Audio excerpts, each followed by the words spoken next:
ఏపీలో బీజేపీ పోటీ చేసే అసెంబ్లీ నియోజకవర్గాలపై ఉత్కంఠ ఇంకా నెలకొనే ఉంది.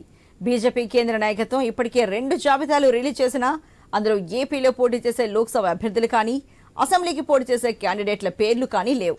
పైగా బీజేపీ పోటీ చేసే స్థానాలేంటో ఆ పార్టీ వాళ్లకు తెలుసని ఇటీవల చంద్రబాబు వెల్లడించారు. పైగా కూటమిలోని 3 పార్టీలే తాము పోటీ చేసే స్థానాలను వెల్లడిస్తాయని ఉమ్మడి ప్రకటనలో తెలిపాయి. దీంతో బీజేపీ పోటీ చేసే నియోజకవర్గాలపై స్పష్టత లేదు.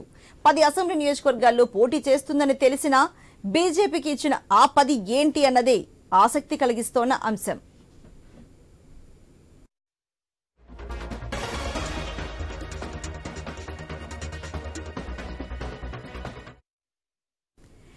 ఏపీ బీజేపీ వర్గాలతో పాటు సోషల్ మీడియాలో కూడా బీజేపీ పోటీ చేసే స్థానాలపై విస్తృతంగా ప్రచారం జరుగుతోంది.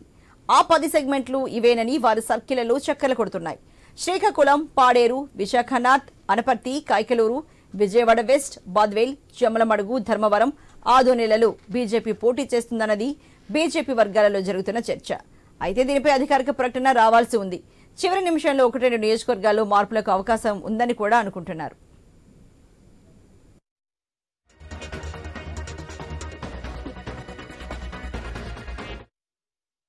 కేవలం నియోజకవర్గాలే కాకుండా కొన్ని సెగ్మెంట్లలో బీజేపీ నుంచి ఫలానా వారు పోటీ చేస్తారని కూడా పార్టీ వర్గాలు ప్రచారం చేస్తున్నాయి. విశాఖ నార్త్ నుంచి మాజీ ఎమ్మెల్యే విష్ణుకుమార్ రాజు పోటీ చేస్తారని, ఒకవేళ మార్పులు ఉంటే మరో నేతకు ఇక్కడ అవకాశం ఇస్తారన్నది ఒక వాదన.